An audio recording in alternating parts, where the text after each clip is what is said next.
Hello again, guys. It's Greg Ola Productions here, back again on the PSI channel. And what are we looking at here today? Well, we're going to pull apart, as I said in the previous episode of the Electrolux series, we're going to pull apart this carpet attachment for this particular machine. It's the only other mechanical piece of the vacuum. It's got its own motor in it. And like anything with a motor, or, well, any mechanical device like this, it needs a service. There's no way this doesn't. So, yeah, this thing has never been worked on. It's time to actually do something with it. Because I don't want it to have some kind of terrible, you know, burnout session or whatever. The thing just suddenly stops working. Okay, speaking of working, this switch is moving. What does this do? Oh, it moves. Oh, okay. This switch moves the brush spindle thing up and down. Interesting. Yeah, by the way, viewers, this entire series, I've just had no idea what I've even been saying. I've been calling the vacuum cleaner Electrolux, which isn't wrong, but it's technically the Electrolux 89, the Eluxomatic or something like that. Oh, man. Yeah, I've been calling my vacuum the wrong model name, which is literally on the machine. That screwdriver's way too big. Yeah, I believe it's the Eluxomatic. It's the model 89, Eluxomatic. There we go. That sounds more right. Yeah, finally some vacuum cleaner collectors stopped by to see what I was doing. Kind of chaos was ensuing here, and was straightened me around. Also, by searching the Eluxomatic, I was able to find more videos on YouTube, and previously I thought there were none. I was able to find more videos on this particular machine. You know what, before I even start unscrewing out, is there any screws here? Nope. I hope this thing isn't permanently like riveted together or something like that. Nope. This is coming out. I'm not gonna force this thing apart because then we have no idea what we're. Then that's how you break it. I'm not going to force the thing apart because that's how you entirely break it. Okay, that's a fairly long screw. Where can I put that? I'll stick it in some container. There we go, in the parts container. Okay, now we'll get our other one off. Oops. There we go. Yeah, these screws are not particularly, well, they're coming off, but they're not exactly the easiest screws I've ever had done do. They are a bit tight. Not the hardest ones by a long shot either. Yep. Okay, let's see how this comes apart now. Yeah. Okay, now nothing's happening. Go figure. How does this come apart? So, one of a few things could be happening. Either A, this doesn't take anything apart, or B, it's been attached together for so long that it's actually just stuck at the moment. I don't even know. There appears to be no, like, there's a seam running along this way, but I don't see anything to, you know, except for right here. I don't really see anything else to help us get this thing open. Oh my gosh. Oh, maybe it does come apart in one way or another. I think it might actually come apart this way. Huh, okay. Let's take a screwdriver and let's try and get in there. Being very gentle with this. There it is. There we go. So it is, okay, so yeah, it is the second of the two things. I should get this up and out of here. This seems a little tight on this end. I'm kind of scared to do any prying there. This badge is riveted on, looks like. Okay. Is this the only piece that wants to come off? Or does it all want to come off? Oh boy, oh boy. I think this is the only way. Prying it up like that with a screwdriver. very gently. Don't want to wreck it. That's the goal. Yeah. Yeah, how many of you vacuum cleaner collectors actually service this stuff? That's what I'm interested to know. How many of you guys come in here and actually work on your machines, if you use them at all? Oh, come on. Is this glued together in one way or another? I'm scared about that corner right there. That thing is somehow glued on in one way or another. Really? Does this come off somehow? Looks like it lifts. Looks like this cover lifts over this piece here. Oh boy. Oh, come on. Yeah, that's what it looks like.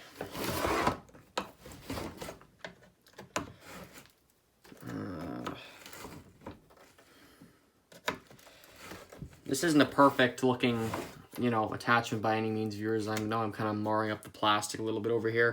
This thing is already banged up anyway, so it's not the biggest deal in the world that this is. Oh, does this switch have to come off somehow? Oh, this has to. Shoot, how does this switch come off? Oh no. Maybe it's not even any of this other stuff holding on. Maybe it's just this guy. See, I don't even know what, I don't know what the inside of this looks like. The only real view you got is this right here. Shoot. Yeah, I got no idea, and there's a wheel here, there's a roller here. Oh boy.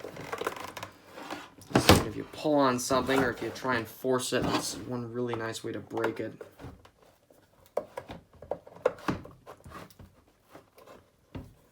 I'm trying to run my screwdriver around here, pry it up and off.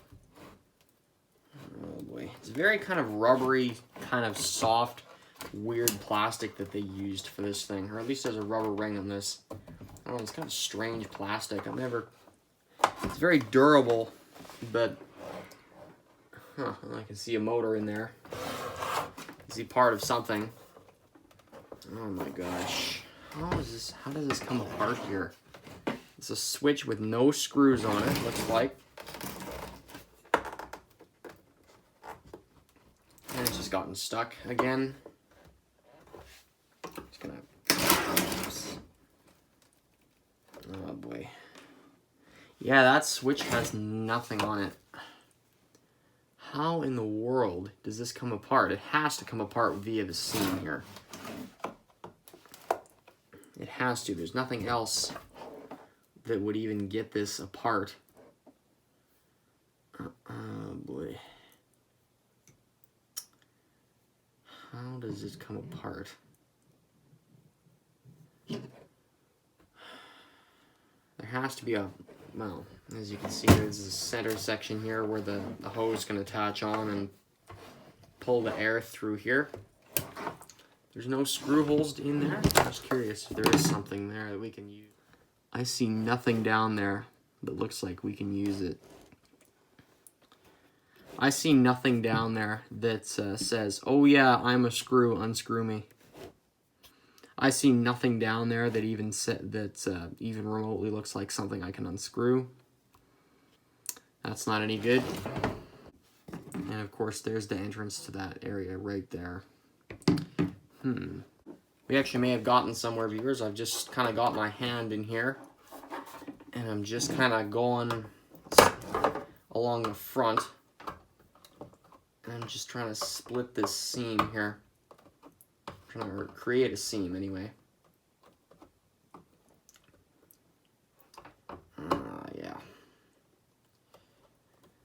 See, I wouldn't even be bothering with this to begin with if I didn't think that, oh, maybe, you know, this is its own machine here.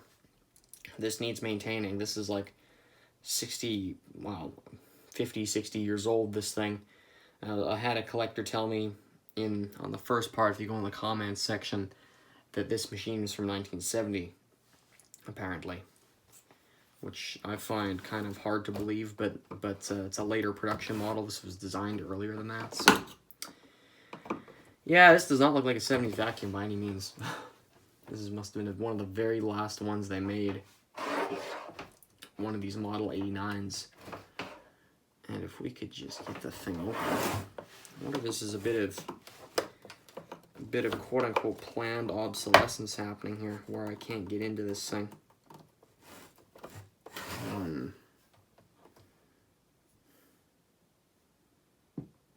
Yeah, I'm not sure.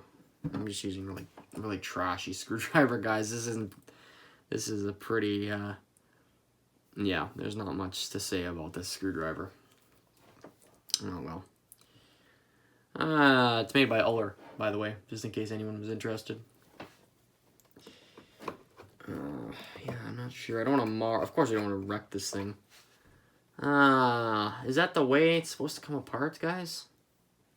Is that really the way that it's all supposed to work? Or do you guys just never take these things apart so you don't know? Oy, oy, oy. How in the world does this nonsense work? Of course, there's our cord. Plug it in. How in the world does this stuff work?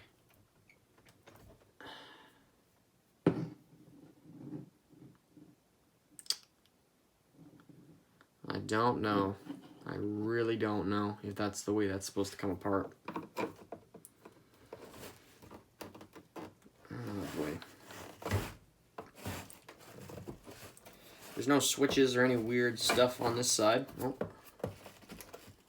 Let's see, what have I got my screwdriver into here? I guess the brush area. Yeah, and there's nothing here that has any type of screw on it or anything that I can take off. There's the roller. How in the world?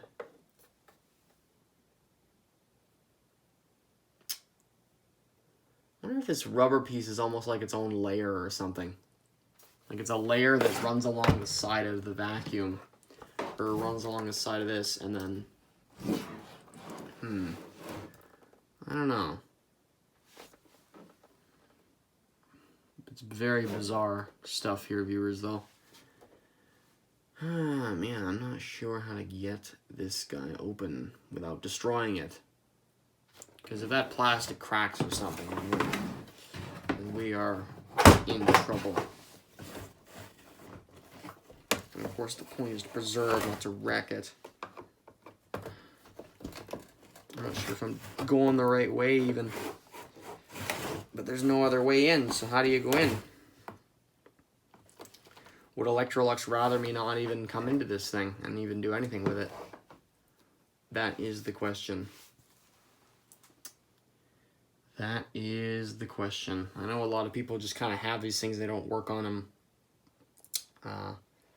Which, I mean, I can understand that, but, you know, again, this thing needs some kind of maintaining. It's not like it's going to just run forever just like this with absolutely no oil in this thing whatsoever, because, you know, that would have dried up years ago.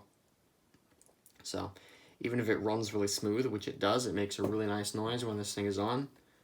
You know, you still need to come in here and change the oil. You don't run your car into the ground before giving it an oil change, you know what I mean? Why does everything have to stop working before any maintenance or anything is done to a lot of these products? That's my question. Because I'm pretty sure that's not how it's supposed to work. That's not how this stuff was designed. As far as I know, I don't know, I could be wrong. But these things are tough. Oh wow, that's really moving it up. I think there's something... This doesn't come off, eh? That mechanism's a little stiff. How do you come apart? I hate all those nasty... Look at that. Look what I've done to the side of this thing now. Try and file that off very gently when I'm all done here.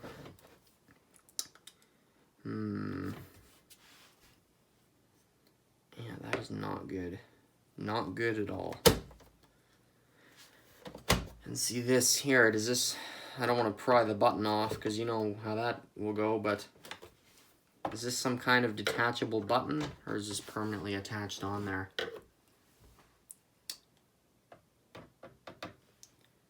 That is a great question. What is going on here? Yeah, let's not destroy this. I think somehow this splits in two, and then this cover comes off, and then everybody's hunky-dory. But said cover has this switch attached to it, and I don't know if that's attached to some mechanical mechanism well, it'd be running along the side here probably. But I don't know if said mechanism is attached in here somewhere. Probably not, because it's like moving up like that. Yeah.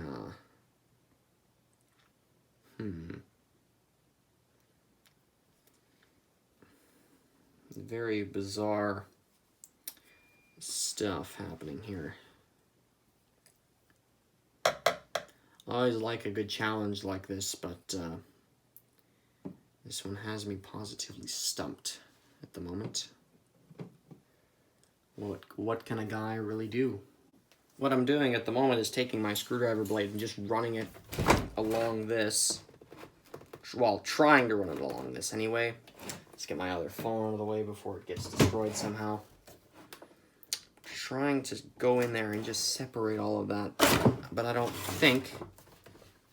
know, it seems right around this area, it seems very hesitant to come apart. And I don't know if that switch has anything to do with it. Okay, viewers, here I am a few days later, and we have managed to get this switch off. So this switch is holding the top of this on here. So we were going the right direction, but, you know, obviously it wasn't the perfect method because we scratched this up a little bit. A darn shame. There probably is a better way of doing that, but I don't know what that is at the moment. So anyway, we've got this, and how the switch even came off. Here's how it sits. Let me just actually get it on there right. I was taking my screwdriver and basically using different flat blades, prying it, you know, getting in there and slowly prying it this way or prying it that way. I had this little guy in there. This is a steel screwdriver, I'm pretty sure. Yep. Yeah, that's how that came off. And there's another piece of plastic right along here which actually broke off. It didn't appear to be very stable on there anyway. Here it is. We might end up gluing that back on, although it doesn't seem to have really much of a purpose. So, and there's a switch. This needs to be filed down. That's the problem with what I was doing, was this got all marred up. This thing isn't in perfect condition anyway, so that's not the end of the world. But, you know, I don't want to make more of a mess than I've, you know, you understand what I'm saying. Okay, so we're going to get the top of this off now. So I am going to just try and I'm trying to pull on it. Yeah, I don't know what the right way to do this is with a screwdriver. Because here we go again. I'm just marring the plastic up some more. This on the front. This needs to all come off. I know there's rubber stuck to this thing. So, again, we need to be careful with this. I'm going to get that switch out of here because we don't want that to go flying somewhere. Yeah, we definitely do not want this to break. So we're just slowly kind of levering it off, sort of, and trying to get it to actually come apart here. I'm just repeating myself at this point. It is coming though. Let's see here. This on the front. I've got my screwdriver down in the front here. It seems to be really stuck around this section here, which is neat. I find that interesting that one particular area, it's just kind of very hesitant to be removed, shall we say. I just keep pulling. There's actually nothing over here. I just saw the inside of this. There's nothing in this area. Interesting. I think our motor might be over here somehow.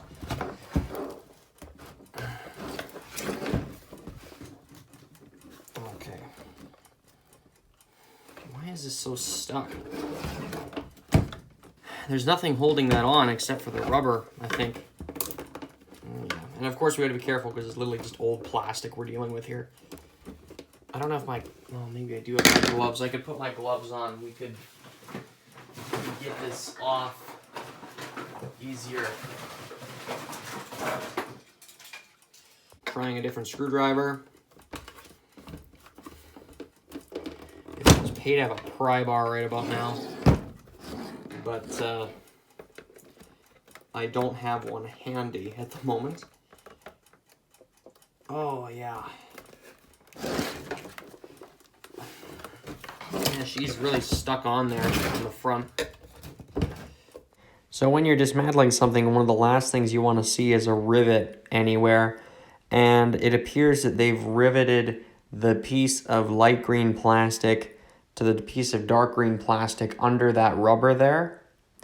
And yeah, that's really bad for trying to dismantle this thing. It looks like Electrolux did not want you to come in there and work on it yourself. I don't know what that thing at the back is. That looks like a rivet to me. Maybe some of you Electrolux guys know something about this, but yeah, I found that lurking under the rubber, so that explained why it always feels so tight at the front there. And I looked around the bottom there and I didn't see anything else.